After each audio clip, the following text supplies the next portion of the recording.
Bob, they got it wrong. Raise it up and take it away. I'm sorry, there it goes. Welcome to Watch Mojo, and today we'll be looking at the most bizarre game show concepts that put contestants through an absurd series of challenges, all in the name of entertainment. I watched a little bit of it at first, but it brought back all kinds of painful memories, so I couldn't watch all of it. American Gladiators. The gladiators in ancient Rome risked their lives in brutal combat against each other, and sometimes even wild animals, just to keep spectators entertained. In the late 80s, American TV producers decided to cash in on that thrill with an equally intense but far less fatal competition. John Adams still has plenty of time, though. That shot is high and wide. Something that a contender pioneered last year, something we called the roll-a-dope, not working for John Adams. 3 tennis balls. He fires left-handed, all low of the mark. American Gladiators featured everyday contestants battling both each other and the show's own gladiators in grueling tests of strength, agility, and endurance. Contestants got tackled, battered, and knocked off towering platforms, all while wearing very little protective gear. Laser laid you with about 5 different shots right off the bat, nearly knocked you off the pedestal, but you withstood his attack. Low center of gravity. The man hits hard. Good one, too. Was that a payback for what happened to you in Powerball? Yeah. Nicely done. The show was finally canceled in 1996, but made a brief comeback in 2008. Was it entertaining? Absolutely. But let's just say contestant safety wasn't exactly top of mind for producers. It's okay. Just the fact that I made it through, I have something to go home to be proud of. Let's hear it one more time, guys. Dadagiri. The Indian game show Dadagiri was every high school student's worst nightmare come to life. Are you mad? Do I look like? You look like mad to me because you're laughing. बड़बड़ बंद कर और ऊपर चली जा. Its premise was similar to most game shows. Contestants competed in physical and mental challenges for a cash prize of 50,000 Indian rupees. But there was a cruel twist. The show also threw in a team of professional tyrants to hurl insults, intimidate, and psychologically manipulate contestants. Why are you guys so scared? Do you know kindergarten kids have more energy than the two of you? What the hell is the matter with them? कोई कुछ मुंह खोल के कुछ बोलो तो सही. Getting eliminated wasn't any easier. Those who lost were forced to consume a series of disgusting items before leaving. The conditions were so intense that in one infamous episode, a male contestant retaliated after being slapped by a female tormentor. It is not a very brave thing to slap a girl. Genuinely. फिर बाद में मुझे मेरी पिटाई हुई थी. Unit के 60 लोगों ने मिलके मुझे मारा. Sure, 50,000 Indian rupees was a tempting prize, but was it worth reliving the trauma of high school? Probably not. The Interception. In the late 1990s, carjacking was on the rise in Russia, so some TV producers had the genius idea to create a high-stakes game show to deter the crime. Thus, the Interception was born. Contestants were given the key to a car equipped with a live tracking device. If they could evade the police for 35 minutes, they would win the car. Unlike many so-called reality series, this one wasn't staged. The officers were real-life cops chasing the contestants through the streets of Moscow. The show was not only dangerous, but it also made the police look embarrassingly bad after getting outrun by ordinary civilians. Worst of all, it failed to curb carjacking. As a result, the Interception was canceled after just 14 episodes. Ultraman Dash. These days, many pastry chefs blur the lines between reality and cuisine with their hyper-realistic cakes. But long before Is It Cake hit the airwaves, Japanese TV had already been playing with this concept on Candy or Not Candy, part of Ultraman Dash. However, rather than bakers, the contestants were celebrities tasked with figuring out what was a pastry and what was real. And what better way to test that than actually taking a bite into the item? The celebrities would have to identify the edible object from a distance, which would then be brought closer for them to take a bite out of. Unsurprisingly, they weren't always right, and often ended up chomping down on actual shoes, paintings, doorknobs, and other unexpected everyday items. Three's a Crowd. In the 1960s and 70s, Chuck Barris was a household name, known for creating and hosting hit shows like The Dating Game and The Newlywed Game. Ladies, I want to know the strangest or most unusual thing that you personally ever did at home that became the talk of your husband's office the next day. But his TV empire came crumbling due to one controversial misstep. Three's a Crowd. On this show, a man is quizzed on personal questions and his answers are compared with those of his wife and secretary. Needless to say, this was a recipe for marital disaster, especially as most of the questions had a sexual undertone. Jill, why don't you just lean over and tell her what you said was too ample? I told your buns were a little all there. I'm jealous.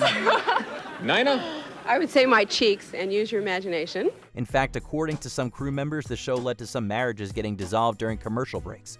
The backlash from Three's a Crowd not only led to its speedy cancellation, but also those of the dating game and the newlywed game.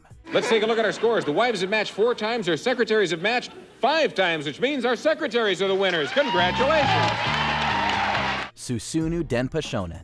Back in 1998, before reality TV became what it is today, Japanese comedian Tomoaki Hamatsu, better known as Nasubi, was selected for the game show Susunu Denpa Shōnen. Little did he know his life was about to change drastically. はいどうもこんにちは、ナスビです。というわけで今日は頑張りますんでよろしくお願いします。初めて大きなチャンスをつかめたかもしれない。要は大半の人たちは多分ね、アフリカのヒッチハイクだと思ってるんですよね、おそらく。Over the next 15 months, he was confined to a small apartment, completely naked, and tasked with winning 1 million yen through sweepstakes.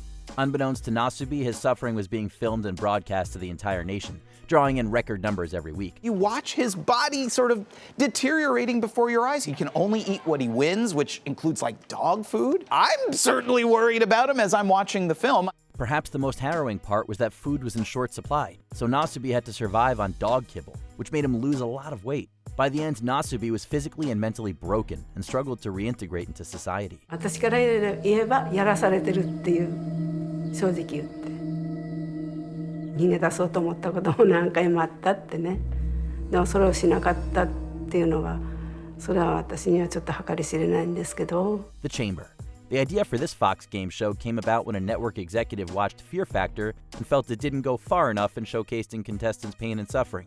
In response, he created The Chamber, a series that arguably overcompensated for that perceived shortcoming. There we go.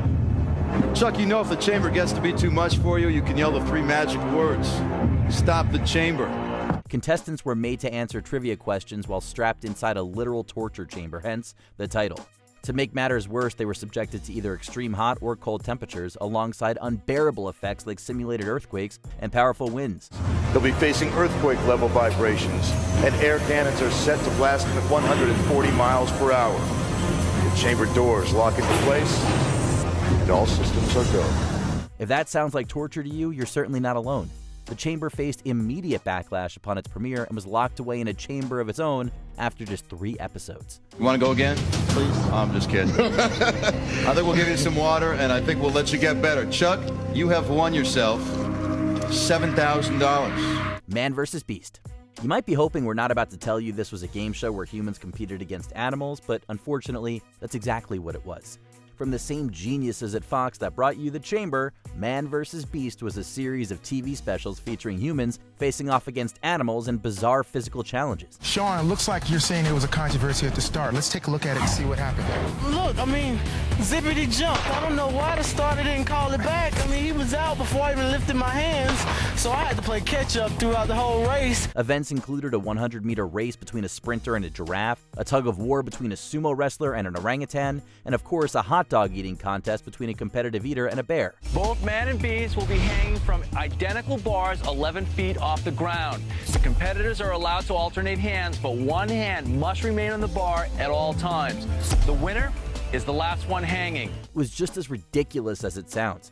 Despite heavy criticism from animal rights activists after the first installment aired in 2003, Fox still went ahead with a second part the following year. Tom, tough loss tonight. Can you tell me a little bit about the strategies and where they broke off? Well, I just gave him a little peppermint candy just to keep him occupied and give him something else to think about besides touching the sides, but my strategy broke down and it didn't work. He touched the sides anyway. Repo Games. Reality TV has successfully transformed courtroom cases into hit shows, so it was only a matter of time before producers pushed the concept further. In 2011, Repo Games premiered on Spike, featuring real-life repo men giving debtors a chance to win back their repossessed cars by correctly answering trivia questions. Greg, they got it right! And it was a miracle. Lower the car and get out of here. You're coming with me. We're out of here. See ya! If they succeeded, their car and outstanding loans would be paid off. But if they failed, well, they'd wave goodbye to their vehicle. Equal parts exploitative and sadistic, Repo Games somehow aired 40 episodes before getting canceled. Yeah, Bob, perfect.